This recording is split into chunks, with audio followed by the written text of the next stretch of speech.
지방의 한 젊은 목사님은 사모님에게 꼼짝을 못한다고 합니다. 왜냐하면 사모님이 금도 유단자이기 때문입니다. 어쩌다가 사소한 다툼이라도 일어나면 사모님이 조용히 말없이 일어나서 금을 든다고 합니다. 그러면 목사님이 곧바로 꼬리를 내릴 수밖에 없다고 합니다. 둘이 어떻게 만났냐고 물었더니 목사님이 전도사 시절에 사모님이 청년이고 어린이부 교사를 같이 했는데 사모님이 좀 연상이라고 합니다. 그래서 누나처럼 잘 배려하고 도와주더라는 것입니다. 신학교 다니는 전도사님 위해서 도시락도 준비해 주기도 하고 그렇게 정이 들어서 결혼을 했다는 것입니다. 그런데 결혼하는 날 사모님이 목금 몇 자루를 챙겨왔답니다. 이게 뭐냐 했더니 차차 알게 될 거다라고 하더랍니다. 알고 보니까 금도 유단자의 여전사더라는 것입니다. 목사님 하는 말이 완전 속아서 결혼했습니다. 이건 사기 결혼입니다 라고 말했습니다. 물론 목사님이 재미있으라고 한 얘기인 줄 저는 압니다. 두 분을 보면 참 행복해 보입니다. 그런데 오늘 말씀을 보니까 진짜 사기 결혼은 야곱이 당합니다. 야곱은 자기가 원했던 사람과 결혼한 것이 아니라 속아서 딴 사람과 결혼을 하게 되었습니다.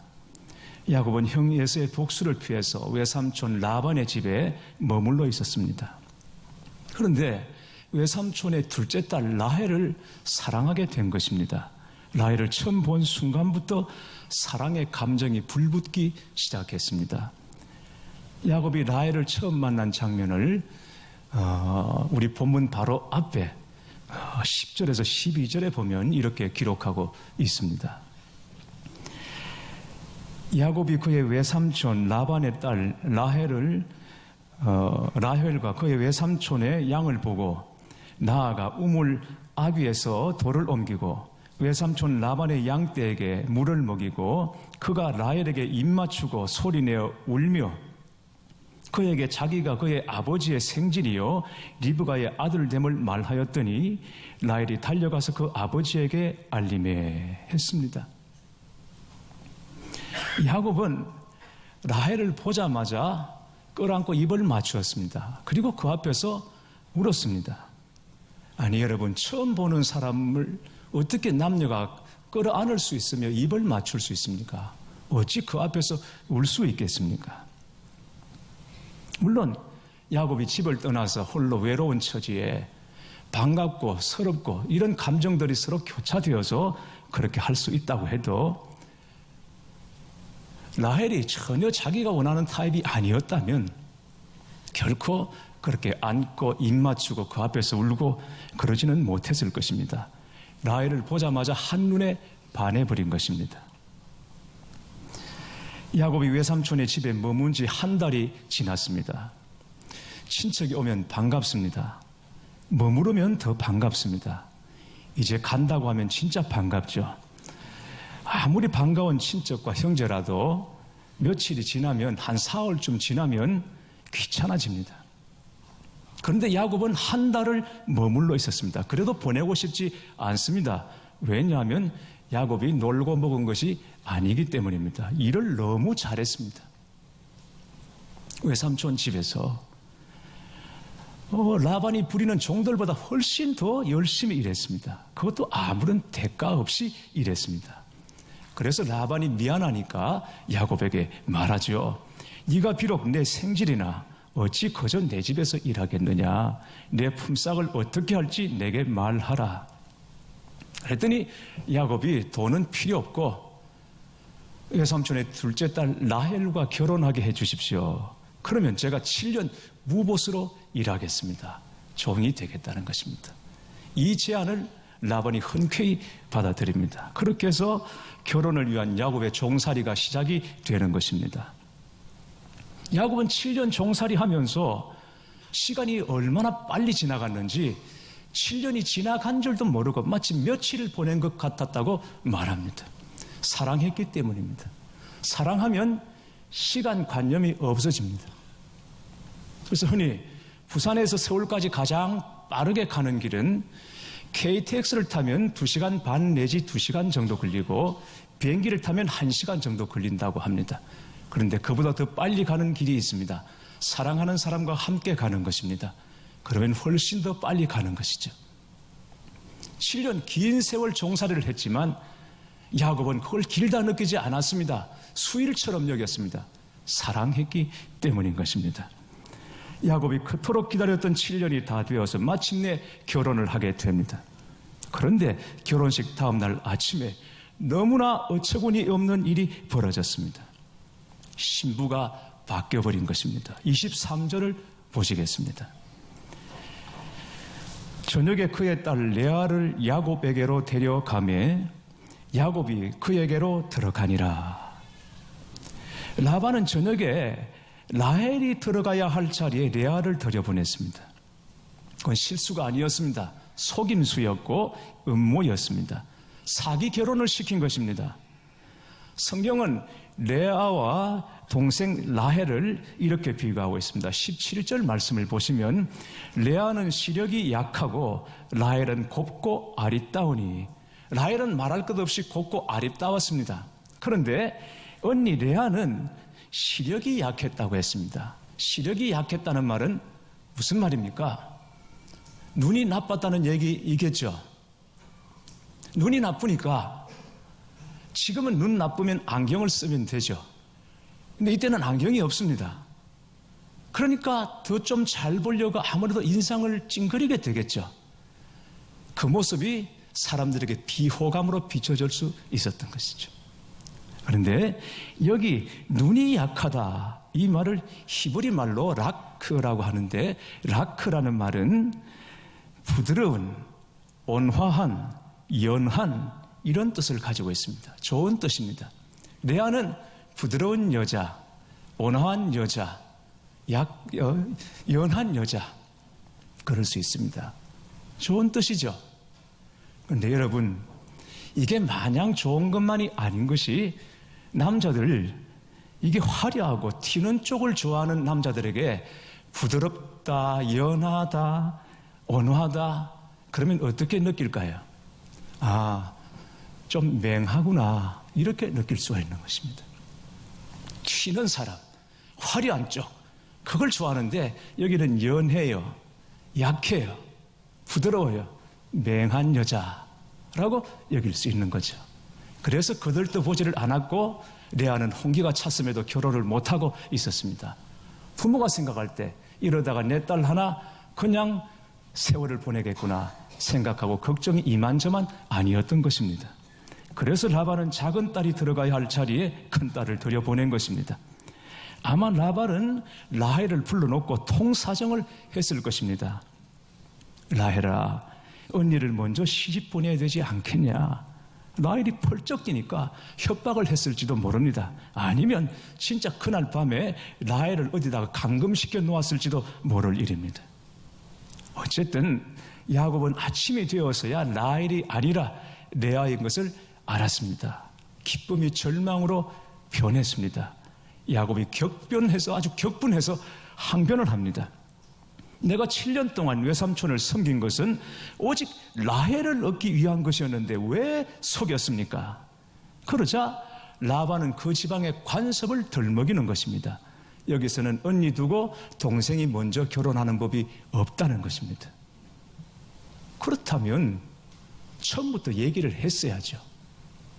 야곱이 라헬이 좋습니다, 라헬과 결혼하고 싶습니다, 그랬다면 처음부터 언니를 두고 동생이 먼저 결혼하는 법이 없다고 먼저 말을 했어야죠. 왜 7년 동안 아무 말 하지 않고 있습니까? 아니면 그 7년 동안에 어쨌든 레아의 남편감을 찾아왔어야죠. 어디에서. 수단과 방법을 가리지 말고 찾아와서 큰딸을 결혼시켜야죠. 그런데 아무 말 하지 않고 있다가 7년 지난 다음에 큰딸 집어넣어놓고는 우리 지방에서는 그런 법 없다, 처음부터 속이기로 작정한 것입니다. 첫사랑이 잘 살면 배가 아프고, 첫사랑이 못 살면 마음이 아프고, 첫사랑이 같이 살자고 하면 골치가 아프다고 합니다. 그러나 야곱은 오직 라헬밖에 모릅니다. 라헬이 첫사랑이었습니다. 다른 여자는 눈에 들어오지가 않습니다. 야곱은 라헬을 얻기 위해 다시 7년을 더 종살이합니다. 그러니까 한 여자를 위해 무려 14년간 종살이를 하는 것입니다. 정말 대단합니다. 야곱은 한 번 한다면 하는 사람입니다. 그런데 오늘 말씀에서 중요한 것은 야곱이 속았다는 것입니다. 겉머리 좋은 야곱이 꼼짝하지 못하고 속았다는 것입니다. 남을 속이는 데는 명수입니다. 아주 장깨로 똘똘 뭉친 야곱입니다. 그런데 7년 전 자기가 했던 그대로 당했습니다. 레아는 라헬의 옷을 입고 라헬인 것처럼 화장을 하고 라헬인 취하고 야곱 옆에 누웠습니다. 야곱은 목소리에 속고 냄새에 속고 변장에 속았습니다. 자기가 아버지와 형에게 했던 그대로 똑같이 당하고 말았습니다. 교회 여러분, 그래서 우리가 알아야 합니다. 살아가면서 남에게 상처 주고 남의 눈에 눈물 흐르게 하는 거 정말 삼가야 합니다. 조심해야 합니다. 왜냐하면 심은 대로 거두기 때문입니다.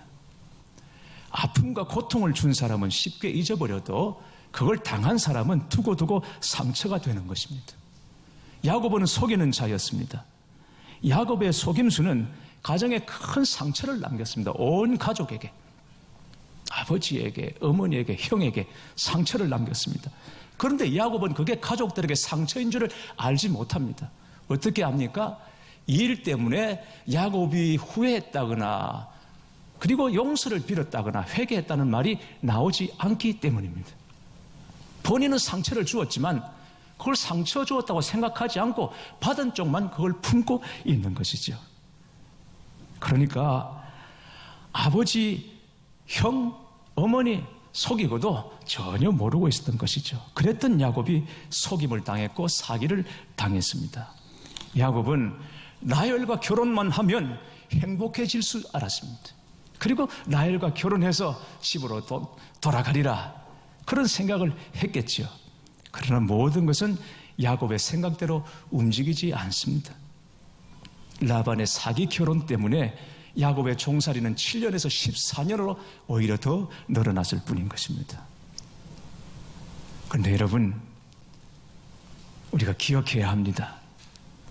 야곱에게 이 14년은 그냥 허송세월하고 억울함 가운데 흘려버린 세월이 결코 아니었다는 것입니다. 야곱에게 이 14년은 하나님께서 야곱을 만지시고 다루시는 시간이었습니다. 오늘 본문을 보면 섬기다라는 말이 여러 번 반복해서 나오는 것을 볼 수 있습니다. 섬기다라는 말이 나옵니다.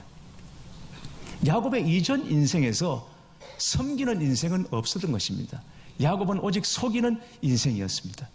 그런데 하나님께서 야곱을 다루시고 그를 만지심으로 말미암아 야곱이 이제는 섬기는 인생을 배우게 되는 것입니다.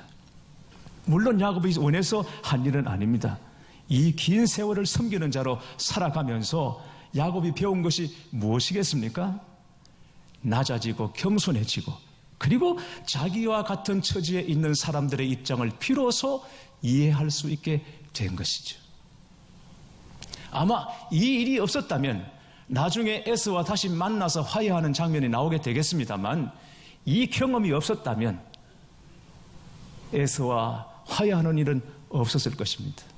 자기가 속고 보니까, 자기가 당하고 보니까 자기와 같은 처지를 비로소 이해하게 되고 나 때문에 아파했을 아버지의 마음, 형의 마음, 이게 비로소 뼈저리게 깨달아지게 되는 것입니다.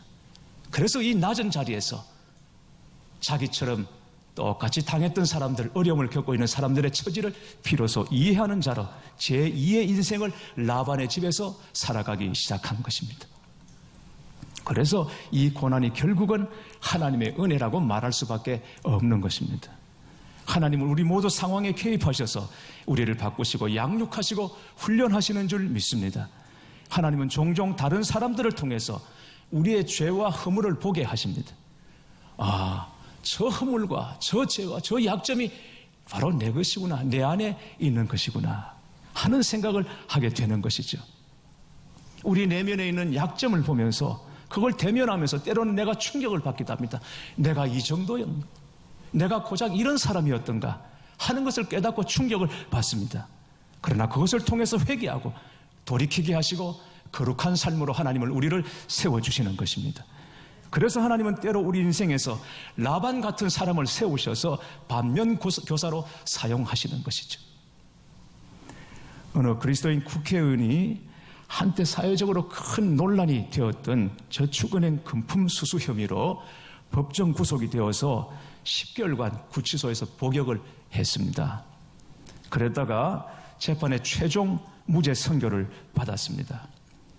풀려난 다음에 그분이 이렇게 말했습니다. 많은 분이 제게 억울하지 않으냐고 물으시는데 저는 정말이지 억울하기는커녕 모든 게 감사할 뿐입니다. 10개월간의 고난을 통해 저는 너무 많은 것을 얻었기 때문입니다.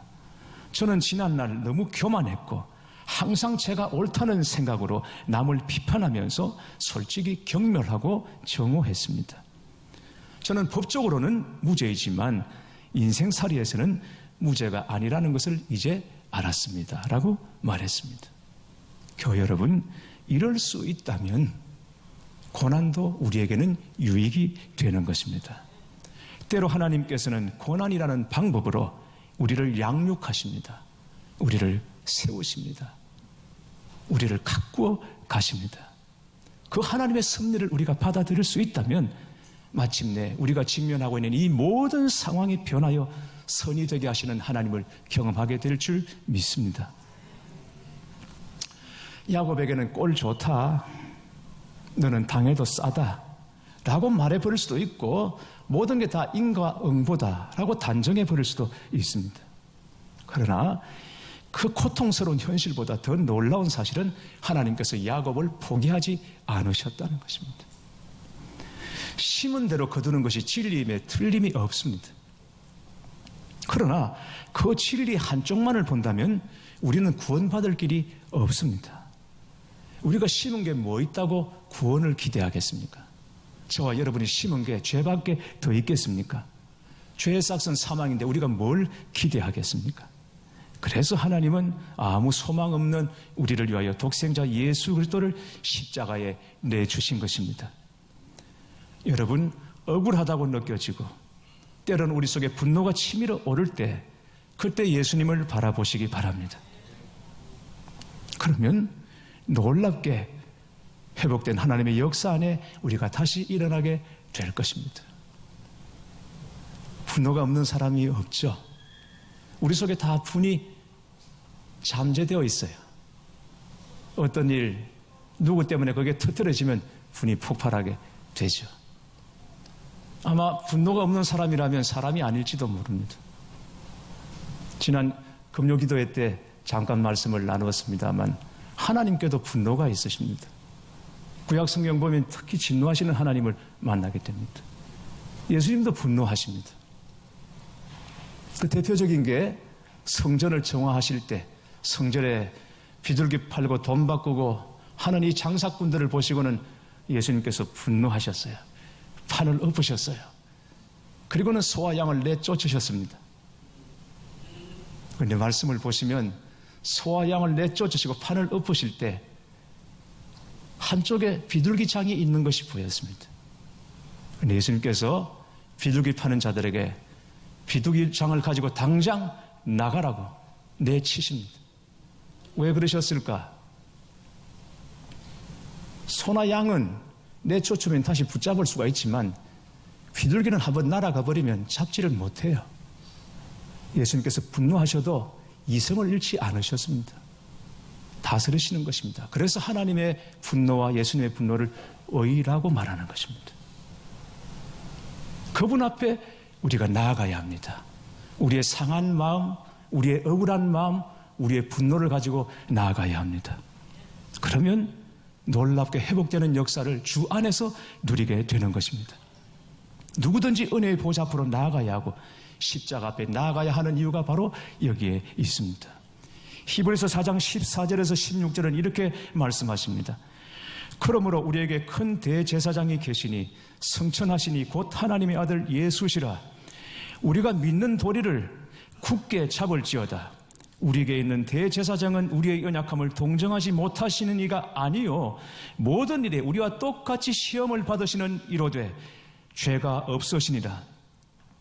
그러므로 우리는 긍휼하심을 받고 때를 따라 돕는 은혜를 얻기 위하여 은혜의 보좌 앞에 담대히 나아갈 것이니라. 몽골에서 사역하시는 어느 선교사님의 이야기입니다. 몽골에 들어가서 집을 구하느라고 한 달 동안 여기저기 돌아다녔다고 합니다. 마침 선교사님 가족에게 몽골어를 가르쳐 주던 몽골 교수가 집을 임대해 주겠다고 해서 매달 250달러 월세를 내고 이사를 했습니다. 이사한 지 한 달쯤 되고 어느 정도 살만한 터전이 되었습니다. 이제 한숨 돌리는가 했을 때에 집주인이 청천벽력 같은 소리를 했습니다. 집을 비워달라는 것입니다. 거기가 한국도 아니고 몽골인데 집을 비워달라고 그러면 어디로 가라는 것입니까? 왜? 자기가 결혼을 하게 되었는데 살 집이 없어서 자기가 살아야 되겠다고 집을 비우라는 것입니다. 아니 1년 동안 살기로 하고 계약서를 썼는데 이게 무슨 말이냐? 그리고 1년 계약서를 내밀었더니 이런 거 아무 소용없으니 집을 비워주든지 아니면 50달러 집세를 더 올려주든지 둘 중에 하나를 택하라고 아주 집주인이 막무가내였습니다. 여러 사람과 상의해보았지만 몽골에서는 그런 계약서는 원래 별 의미가 없다는 것입니다. 그런 일 당한 선교사들이 한둘이 아니라고 했습니다. 너무 화가 나서 기도하려고 무릎을 꿇었는데 입이 떨어지지를 않았어요. 입을 떼면 입에서 욕이 나올 것 같아서 그냥 입을 꾹 다물었습니다. 그런데 어느 주일날 설교 시간에 목사님이 이런 말씀을 하셨다고 합니다. 우리는 다 나그네 인생입니다. 나그네는 때리면 맞고 뺏으면 빼앗기는 것입니다. 그게 나그네입니다. 그 말을 듣는 순간 뒤통수를 한 대 얻어맞은 느낌이었다고 합니다. 아, 그래. 하나님의 말씀대로 내가 이 땅의 나그네임을 인정하고 하나님이 집에서 나가게 하신다면 더 좋은 집 주실 줄 믿고 그래 나가자. 그리고는 집주인의 결정에 따르기로 마음을 먹었습니다. 그랬더니 하나님께서 그 중심을 보셨는지 어쨌든 그 집에서 1년을 더 살게 되었다고 합니다. 사랑하는 교회 여러분, 여러분 어려운 일을 당하셨습니까? 속고 배신당하여 마음이 아프십니까? 그 아픈 기억이 여러분 속에 남아있어서 자꾸만 쓴뿌리가 되고 있습니까? 여러분이 생각하고 계획했던 것과는 전혀 다른 방향으로 여러분의 인생이 흘러가고 있다고 생각하십니까? 그런데 여러분, 그러면서 배우는 것입니다. 내가 잘나서 사는 게 아니고 내 힘으로 사는 게 아니라는 것을 그렇게 배우는 것입니다. 우리는 다 나그네입니다. 모든 것은 다 흘러가고 지나가게 되어 있습니다. 살다 보면 알고도 속고 모르고도 속고 그렇게 해서 자신을 내려놓고 더욱 하나님을 의지하는 법을 성도는 배우는 것입니다. 중요한 것은 우리에게 지금 일어나고 있는 일들 중 어느 하나도 주님의 손길이 닿지 않는 것은 없다는 것입니다. 하나님은 우리를 인도하셔서 영광의 자리에 놓으시기까지 우리의 삶을 붙잡고 주관해 주시는 줄 믿습니다. 야곱의 14년은 고난의 세월이었지만 결국 그것은 하나님의 은혜였던 것입니다. 지금도 변함없는 인내와 사랑, 그 인내와 사랑으로 단단히 붙잡아 주시는 하나님의 손길이 오늘 여러분과 함께 하시기를 주님의 이름으로 축원합니다.